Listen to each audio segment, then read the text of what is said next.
Hello everyone, welcome to the fast track revision of the chapter mole concept, wherein we are going to complete the revision of this chapter within 10 to 15 minutes.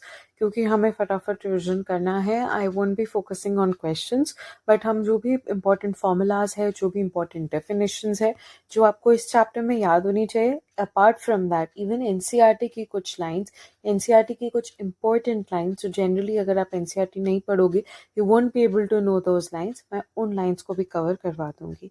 ठीक है, तो let's start with the mole concept chapter. तो mole concept है which is the chapter that we are starting up with relative atomic mass. Relative atomic mass क्या होता है? जैसे मान लो यहाँ पे वेट बैलेंस है, हम वेट करते हैं किसी चीज को, तो यहाँ पे आपने देखा होगा जो वेंडर्स होते हैं ना, वो एक के ऊपर एक कॉइन्स रखते हैं, उसके रिस्पेक्ट में वेट आ रहा होता है. ठीक है, इसी तरीके से जब हमें किसी एटम को वेट करना है तो हमें यहाँ पे कुछ रखना पड़ेगा.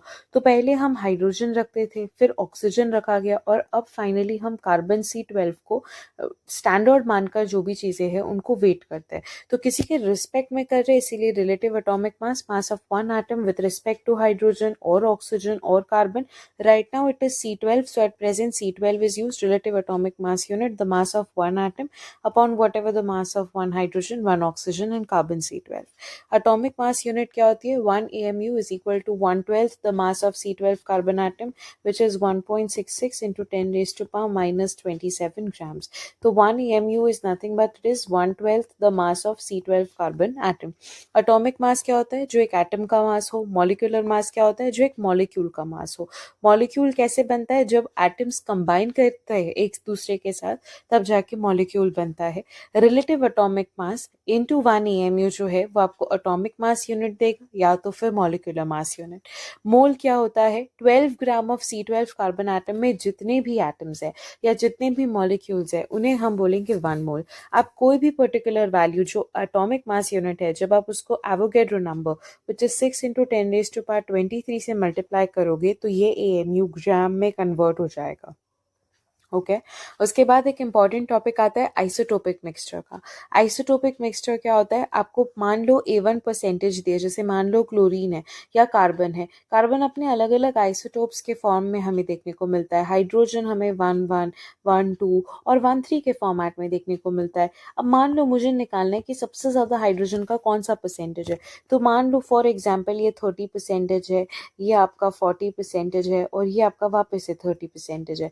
तो ये आपको परसेंटेजेस गिवन है, आपको एटॉमिक वेट यहाँ से पता है 1, 2 and 3. तो आप ये फॉर्मूला लगाओगे A1x1 plus A2x2 till ANxN upon 100. Molarity क्या होती है? Number of moles of solute upon volume of solution. Temperature पे इन्वर्सली प्रोपोर्शनल है. अगर डाइल्यूशन कर रहे हैं तो M1V1 is equal to M2V2, है ना. और जब दो मोलैरिटी का कॉन्सेप्ट आता है तो resultant molarity is M1V1 plus M2V2 upon V1 plus V2. अगर दो एसिड्स है या टू बेसेस है that we are considering at the same time, तो यहाँ पे पॉजिटिव साइन आएगा. यही साइन नेगेटिव हो जाएगा अगर एक एसिड ले लिया हमने और एक बेस ले लिया हमने. ठीक है, डाल्टन की एटॉमिक थ्योरी काफी फेमस है. That matter is made up of very small particles, indivisible particles, जिनको हम फर्दर डिवाइड नहीं कर सकते. एटम्स को ना ही हम बना सकते ना ही हम डिस्ट्रॉय कर सकते. And atoms of different elements have different nature. Gram atomic mass क्या होता है? एक मोल एटम का कितना मास है उसे ग्राम एटॉमिक मास बोला जाता है. मॉलिक्यूल सबसे छोटा पार्टिकल है जो एग्जिस्ट करता है इंडिविजुअली, और उसका जो मास होगा उसे मॉलिक्यूलर मास बोला जाएगा. मोल्स को कैलकुलेट करने के लिए 3 फॉर्मूलाज होती है. जो भी गिवन वेट है अपॉन उसका मोलर मास, या तो मॉलिक्यूल्स जितने उसके गिवन है अपॉन एवोगैड्रो नंबर जो कि 6 into 10 raised to power 23 होता है, या तो जो वॉल्यूम गिवन है अपॉन 22.4 लीटर्स.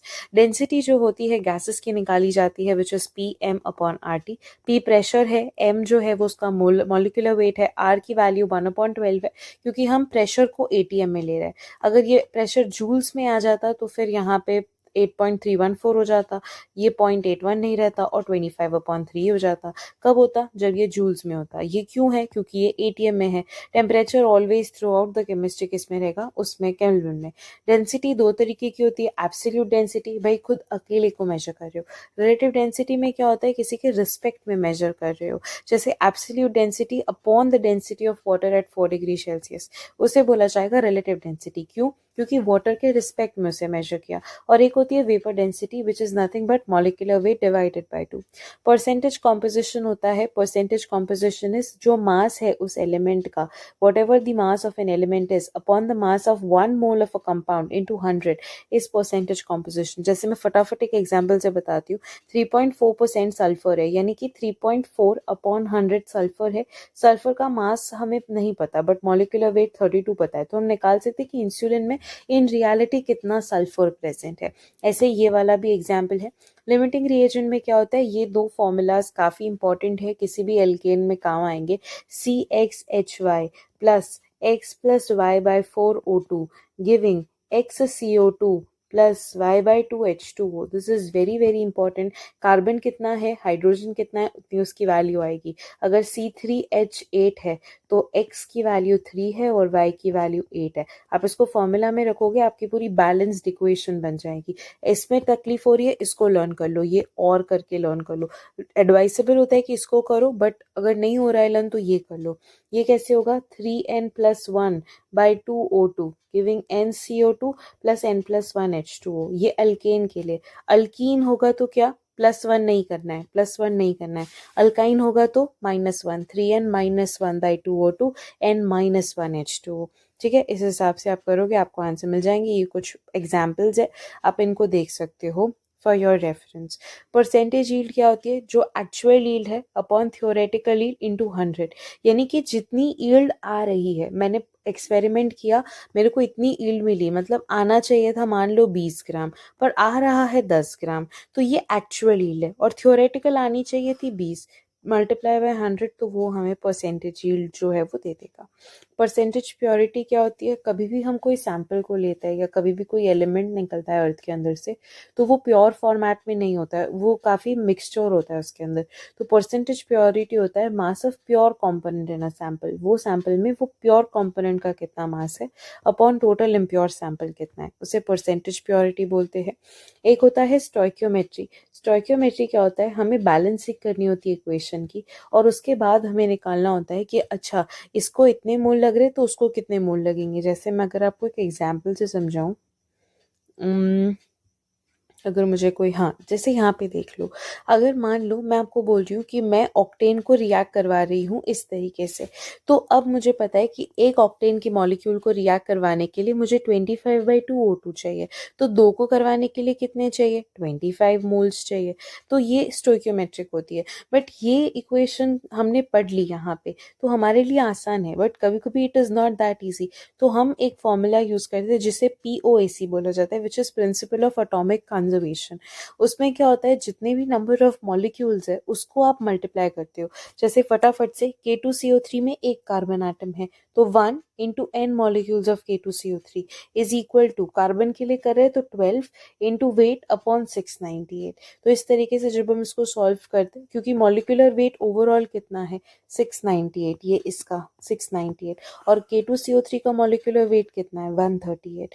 यहाँ पे कार्बन कितना है, एक है, यहाँ पे कार्बन कितने 6 है, तो आप उसको 6 इंटू 2 है यानी 12 है, इंटू वेट अपॉन 698, जो वेट है वो हमें नहीं पता, हम सारी वैल्यूज यहाँ पे पुट करेंगे, हमें आंसर मिल जाएगा। ठीक है, तो ये चीज़ें काफ़ी इंपॉर्टेंट है ओवरऑल पर्सपेक्टिव से जब हम देखते हैं तब। कुछ 3 रिलेशन है जो काफ़ी इंपॉर्टेंट है। Molarity is equal to 10 into percentage weight by weight. Percentage weight by weight क्या होता है, weight of a particular solute, जो भी सल्यूट है उसका वेट अपॉन सोल्यूशन का वेट, मास मतलब इंटू 100। ठीक है, तो अगर आपको मान लो डेंसिटी दिया है, परसेंटेज वेट बाय वेट दिया है, मास ऑफ सल्यूट दिया है, और आपको पूछ लिया मोलैरिटी क्या है, तो पूरा सॉल्व करने से अच्छा है इसको लर्न कर लो। ये मोलैलिटी है, ये मोल फ्रैक्शन है, और ये सॉल्वेंट का मॉलिक्यूलर वेट है।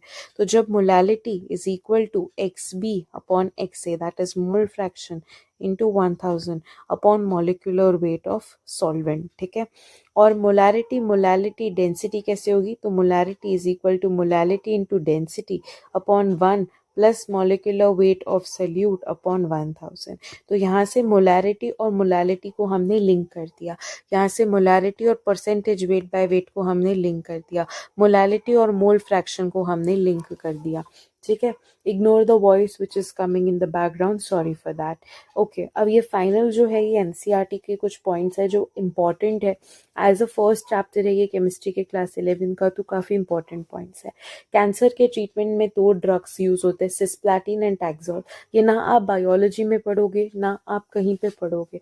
आपको एक नाम आ जाएगा टैक्सोल, बट आपको शायद सिस्प्लैटिन ना आए। एजेटी जो होता है इसे हम एजिडोथाइमिडीन बोलते हैं। एजिडोथाइमिडीन इज ऑल्सो अ ड्रग जो दिया जाता है एड्स के पेशेंट को। ये दोनों लाइन एनसीईआरटी में गिवन है और बहुत इंपॉर्टेंट है।